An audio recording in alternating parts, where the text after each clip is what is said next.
Now, in the case of Cuba, since we are beginning to lift the sanctions, who's going to be upset? Of course, politicians here who are vehemently anti-Cuban government. Marco Rubio and Senator Menendez are both Cuban-American senators, and they are livid about this. So let's go to Marco Rubio.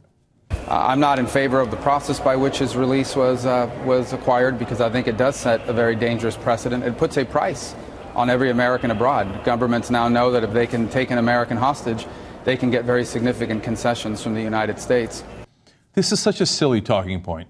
Now France knows if they just kidnap Americans, they're going to get concessions.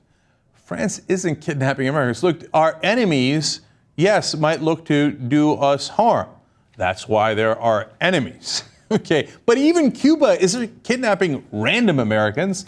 Alan Gross was in there to get around their local censorship and to build up the internet there, which is great work. And I love him for it, but that is illegal under Cuban law, and that's why they arrested him. It wasn't out of nowhere, right? So they had some of our guys like Alan Gross and another agent who was not an American citizen but was helping us, and 53 political prisoners. They're all being released, and in return, they're getting 3 prisoners back.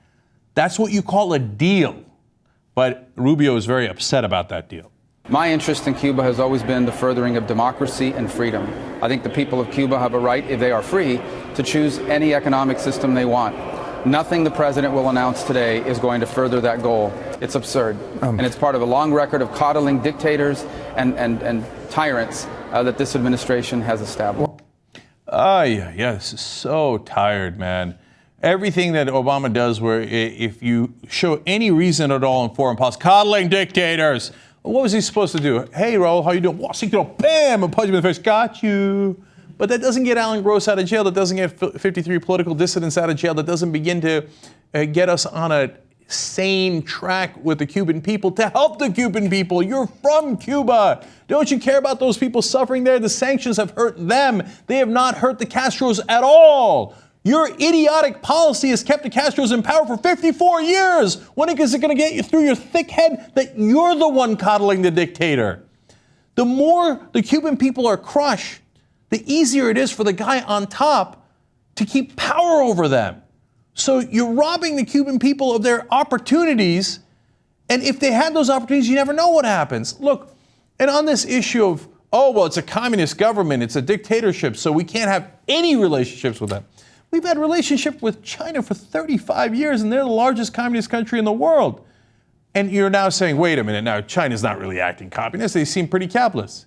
Yes, because we started a relation with them, they started making money, and all of a sudden, communism flew right out the door, okay? Now, they got other issues in China, but right now, believe me, they are obsessed with capitalism. And they're building and building, and their economy is growing and growing. Why? Because we opened the door, and eventually that leads to political freedom as well, as we saw, obviously, in the Soviet Union. You could only keep that bottled up for so long. And yes, we even had a relationship with the evil empire, the Soviet Union, okay? We had embassies, we had long talks, we had treaties, we had negotiations back when we were sane. The other country that we have a relationship with that's communist, Vietnam. Remember, we had a bit of a war with them, right? 20 years ago, we established a relationship with them. Now they're littered with Levi's and McDonald's. The more you close off Cuba from the rest of the world, the more you hurt its citizens, not help its citizens. But one more from this genius, Marco Rubio.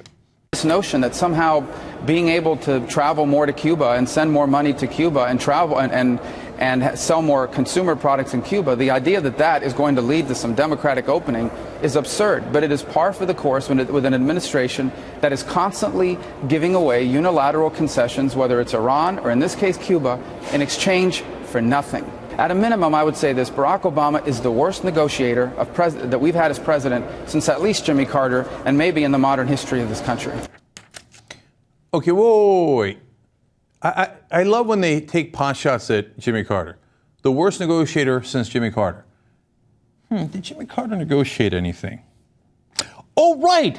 Peace in the Middle East.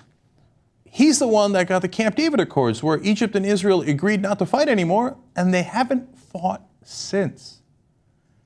I would call that a very good negotiator. Hey, which other president's gotten any kind of peace in the Middle East? Still waiting, Marco. Marco! No polo. Okay. These idiots, their whole plan is, as Dick Cheney said, when Iran, by the way, gave us a great deal in 2004, which we turned down. We wouldn't have to deal with their uranium and their possible nuclear plans, and even Hezbollah, if Cheney had taken that deal. But Cheney told Bush, we don't talk to evil.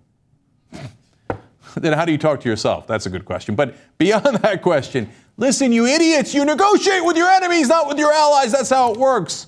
This is an excellent deal.